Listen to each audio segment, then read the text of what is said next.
Real estate TV ప్రేక్షకులకి నమస్కారం. LRS విషయంలో మరొక అప్డేషన్.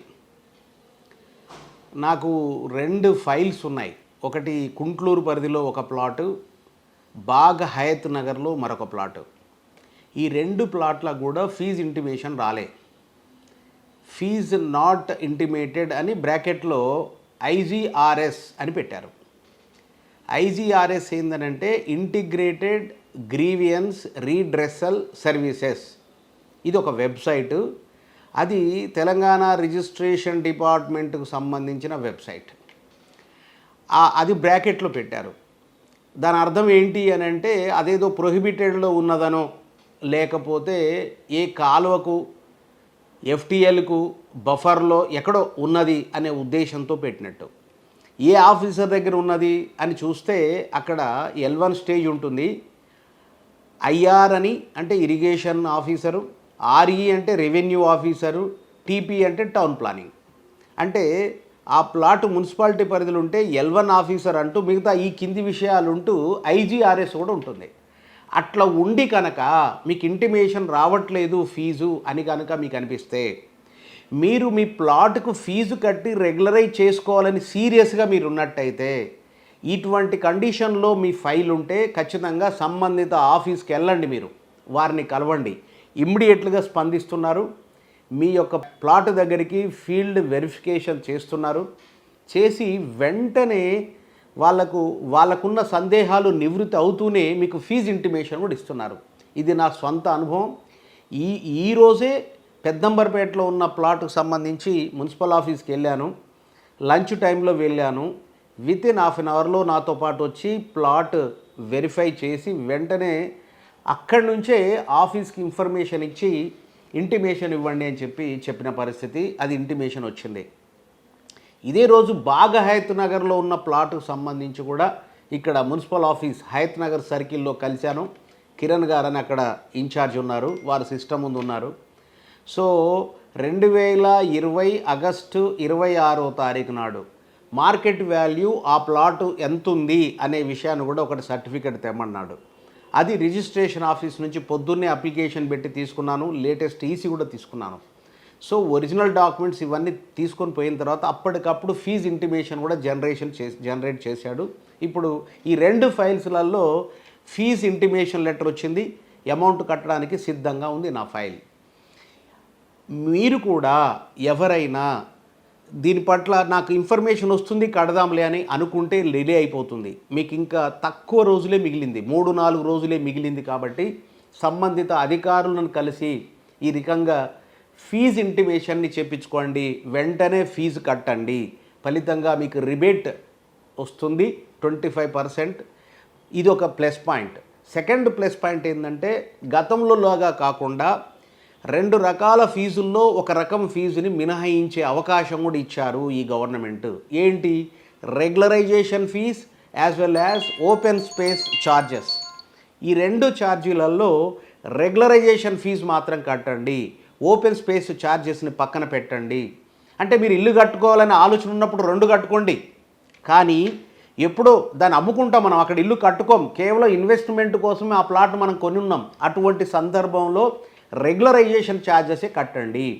అంటే 100 రూపాయలు కట్టాల్సిన దగ్గర ఒక 15-20 రూపాయలు కడితే సరిపోతుంది. అంటే అంత పర్సెంట్ కడితే సరిపోతుంది. రెగ్యులరేషన్ ఫీజు ఎప్పుడు కూడా ఓపెన్ స్పేస్ ఛార్జెస్ కంటే చాలా తక్కువ ఉంటుంది, సగానికంటే తక్కువ ఉంటుంది. కాబట్టి ఇదొక బెనిఫిట్, ఇదొక అవకాశం ఇచ్చారు. రెగ్యులరేషన్ ఛార్జీలో కూడా 25% రిబేట్ ఇచ్చారు. కానీ జీవోలో ఇవ్వమని చెప్పారు, బట్ ప్రాక్టికల్గా ఇచ్చారు. ఇది మీరు గమనంలో ఉంచుకోండి. జీవోలో మీరు ఓపెన్ స్పేస్ ఛార్జ్ కట్టకపోతే రెగ్యులరేషన్ ఛార్జెస్ మీద మీకు రిబేట్ ఉండదు అని స్పష్టంగా రాశారు. కానీ ప్రాక్టికల్గా మాత్రం రెగ్యులరేషన్ ఛార్జెస్ పైన కూడా 25% రిబేట్ ఉంది. ఓపెన్ స్పేస్ ఛార్జెస్ని పక్కన పెట్టండి. ఇది 2వ అంశం. 3వ అంశం ఏంటంటే గత కొన్నాళ్ళుగా పోయిన సంవత్సరం ఆగస్టులోనే ప్రాపర్టీ వాల్యూస్ పెంచుతామని ప్రభుత్వం చెప్పింది. మొన్న ఏప్రిల్ 1 నుంచి పెంచుతామని కూడా చెప్పింది.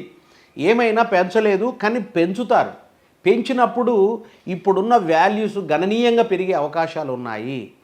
7,000, 6,000, 5,000 ఉన్న దగ్గర అవి డబల్ అయ్యే అవకాశాలు కూడా ఉన్నాయి. చూడాలి 50% అవుద్దా. ఎందుకనంటే యాక్చువల్గా 5,000 ప్రభుత్వ వాల్యూ ఉన్నప్పుడు, ఆ ప్రాపర్టీ ఉన్నప్పుడు ఖచ్చితంగా అక్కడ ఏ 15,000 10,000 ఉంటుంది. అంటే రెండింతలు, మూడింతలు, నాలుగింతలు కూడా ఉంటుంది. కాబట్టి సో మరి అంత వాల్యూ ఉన్నప్పుడు, ప్రైవేట్ మార్కెట్ వాల్యూ డబల్కి 4 అంత ఉన్నప్పుడు ఖచ్చితంగా దీన్ని 50% పెంచండి, 100% పెంచండి అని చెప్పి సంబంధిత రిజిస్ట్రార్లంతా కూడా, సబ్ రిజిస్ట్రార్లంతా డిస్ట్రిక్ట్ రిజిస్ట్రార్లకి, డిస్ట్రిక్ట్ రిజిస్ట్రార్ అంతా కూడా కమిషనర్కి పంపిస్తారు.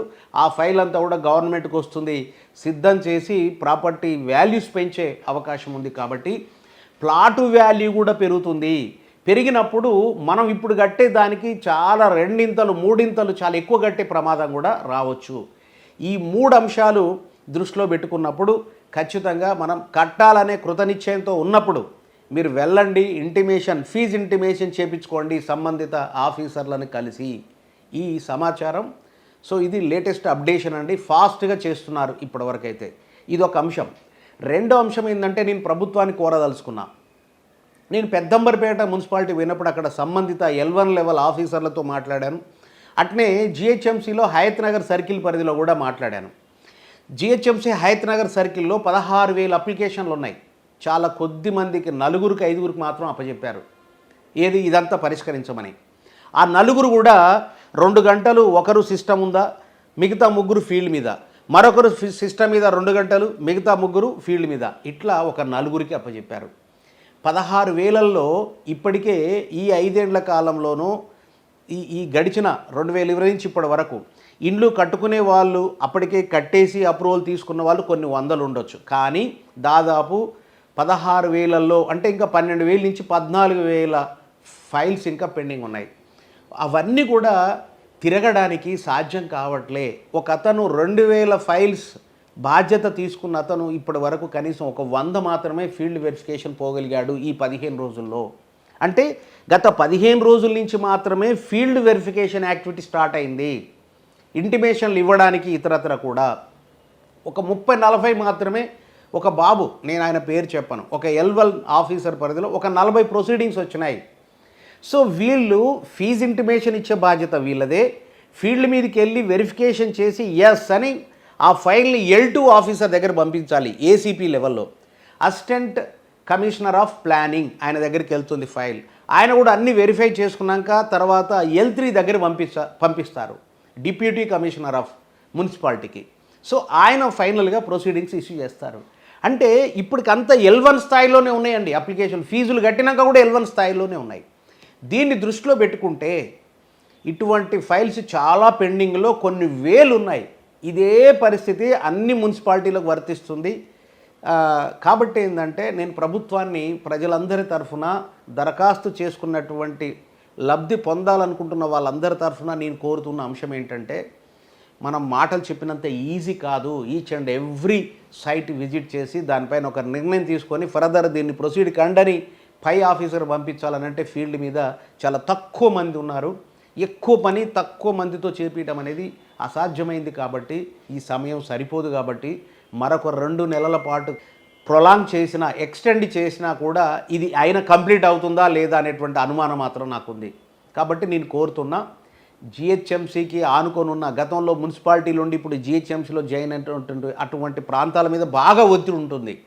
సరే, గ్రామాలలో కూడా ఇవాళ రేపు మండల్ హెడ్ క్వార్టర్స్లో, అదేవిధంగా మున్సిపాలిటీలలో చాలా గ్రామాలలో కూడా లేఅవుట్లు చాలా వచ్చినాయి. కాబట్టి అక్కడ కూడా తక్కువ ఉంటాయని చెప్పి నేను అనుకోను.